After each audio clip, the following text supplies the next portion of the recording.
speaker of the session, that is Dr. Dominic Augustine.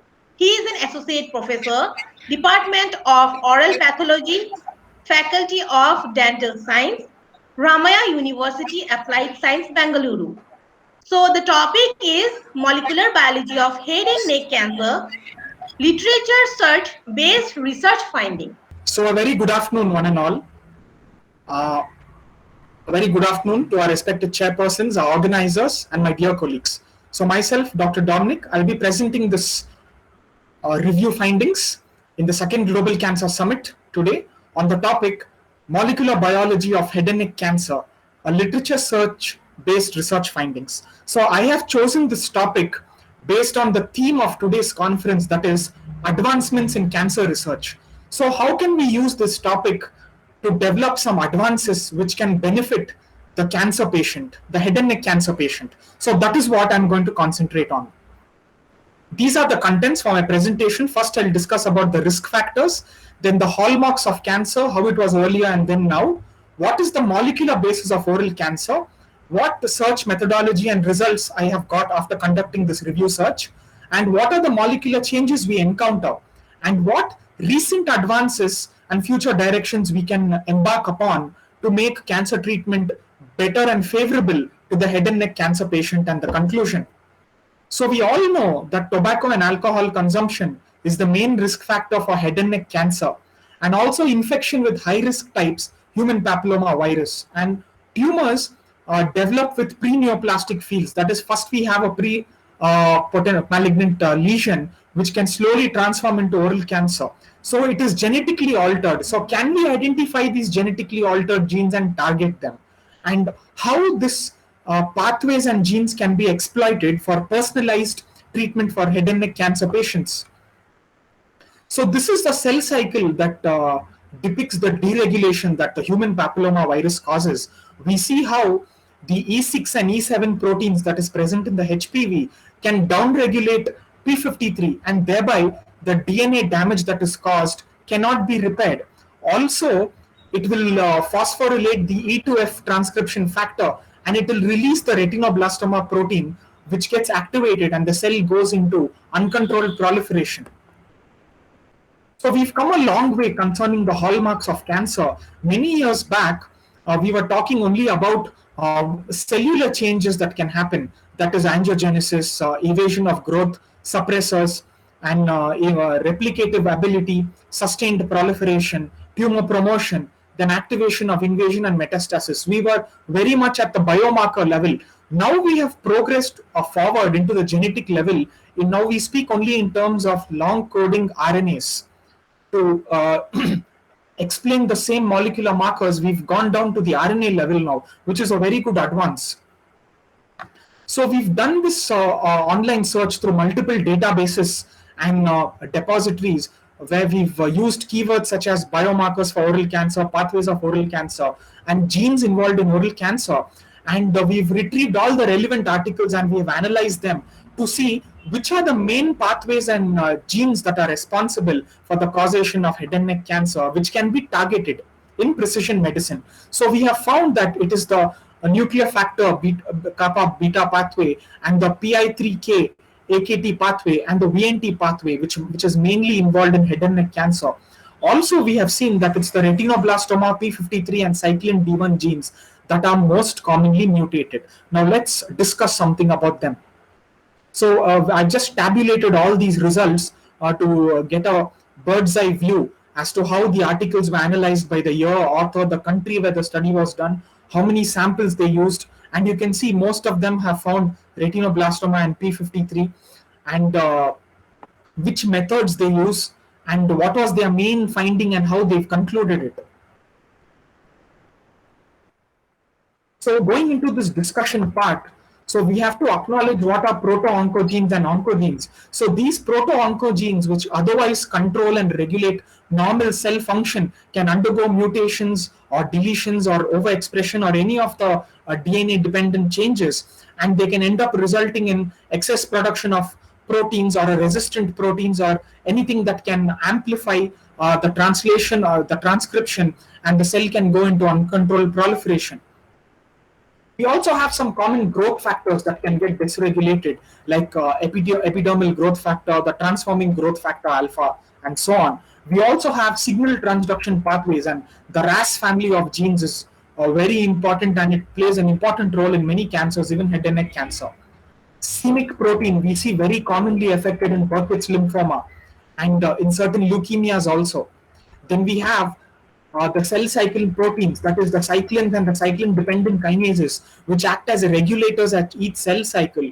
Now they can prevent the damaged cell from moving on to the next phase. However, when the cyclins and cyclin dependent kinases get inactivated, again there is an interplay in the retinoblastoma pathway, which again causes the cell to go into uncontrolled proliferation. We also have inactivation of certain inhibitors of apoptosis, rather overactivation, like BCL2.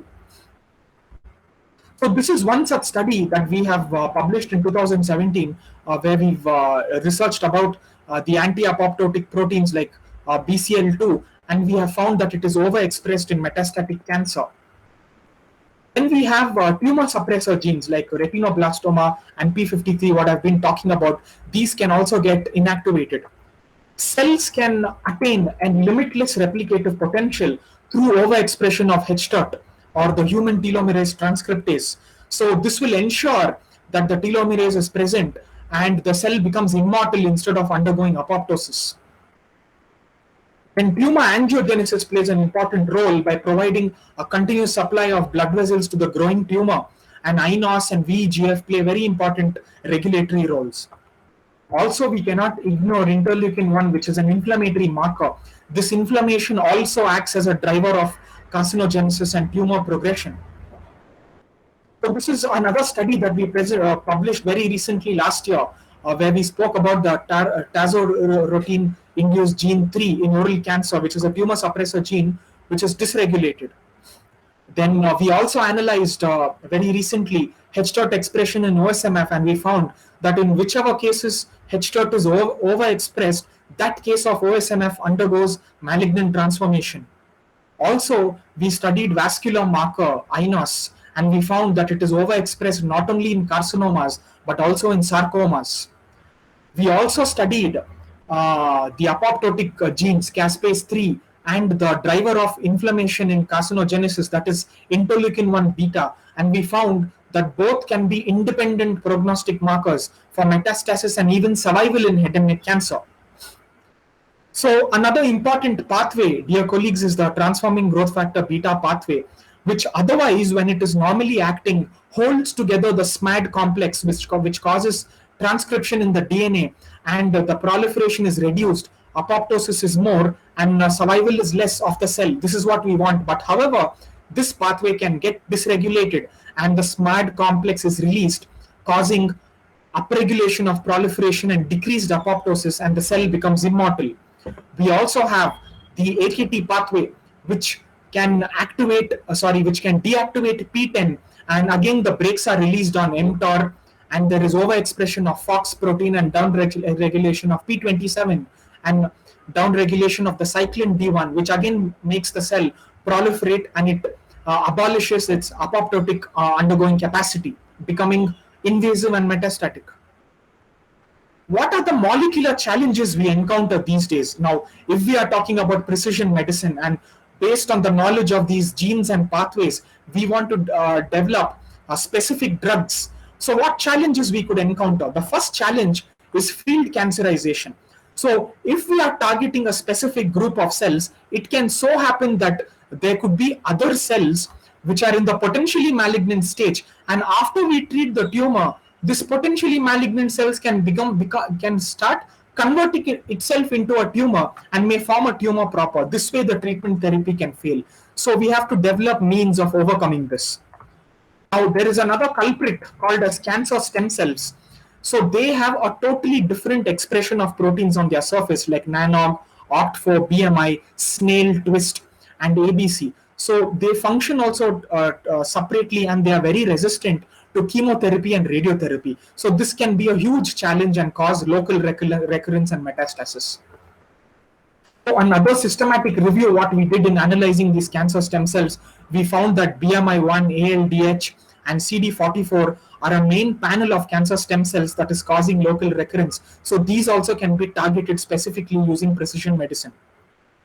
Epithelial mesenchymal transition is another important component which we cannot ignore. So what happens as we are targeting these cancer cells, some of them they may undergo EMT and may convert itself into a totally different phenotype which can escape chemotherapy, radiotherapy and targeted therapy also. So we have to identify what are these EMT signatures, and based on that mesenchymal or epithelial signature, we can target the cancer and kill the cells. So we did a very innovative study, not using oral cancer, but by using a different type of jaw cancer called as, nevertheless, head and neck cancer called as ameloblastenic carcinoma. And we found that these stem cell markers, SOX2, OCT4, and even CD44 was upregulated. And the last molecular challenge is tumor heterogeneity. Now, each tumor cell is different and it behaves different from the adjacent cell that is present. So when we are targeting a specific group of cells, we may get to know that only that specific group is getting killed, whereas all the other adjacent cells behave in a completely different manner. So this is another challenge that we need to overcome. So going with the theme of the conference, I wanted to present this slide about recent advances. So many ongoing clinical trials are present where researchers this year in 2021, they have published some very interesting research data where they have used something called as immune checkpoint inhibitors or immune checkpoint blockers. And they are using a combination of these treatment regimens, and they have found very good response in head and neck cancer patients. You can see that there is something called as an extreme trial where they are using cetuximab and they are combining it with 5-fluorouracil and cisplatin and carboplatin. And this is published in the New England Journal of Medicine. Now they have come up with what is called as immune checkpoint inhibitor drugs like pembrolizumab and nivolumab. And they are seeing that these monotherapies or combination with chemotherapy is definitely increasing the patient's median overall survival by almost up to 2 years. So this is a very promising response that people are getting, researchers are getting by using these immune checkpoint inhibitors.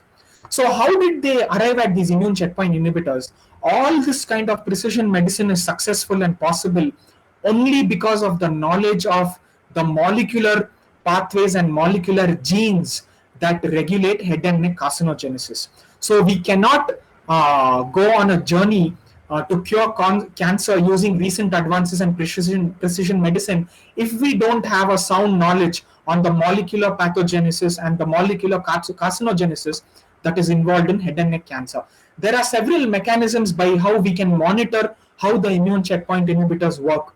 By using certain biomolecular markers like PDL1, that is programmed death ligand receptor, we can also assess the tumor mutational burden, that is how it responds to immunotherapy, which has been proven recently now in melanoma.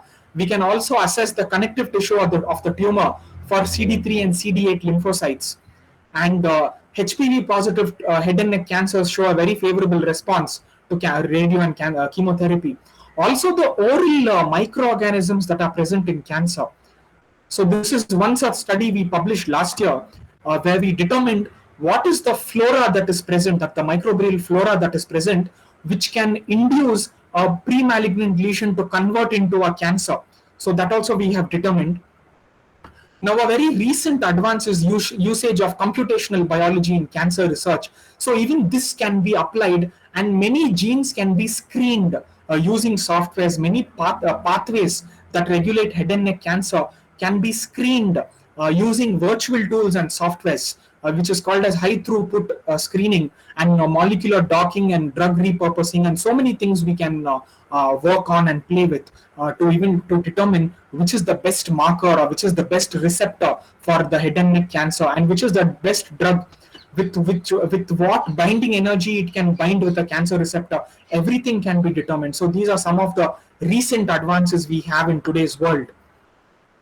So what is the current global scenario? Even though we have all these advances and systemic therapies, we see only significant outcome and benefit in people who have non-metastatic disease. However, there is also significant toxicity and decreased quality of life.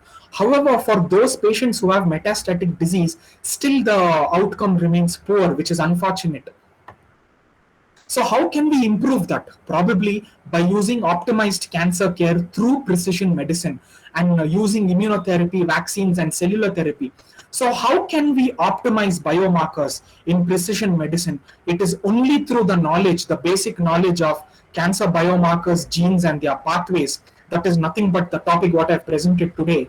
That is the molecular pathways, genes, and the carcinogenesis of head and neck cancer. Once we understand this and we can delineate and decode this, we'll be able to develop precision medicine, which is showing very promising results, like the ones I projected from the Cancer Journal, which has been published recently using immune checkpoint inhibitors. These are my references.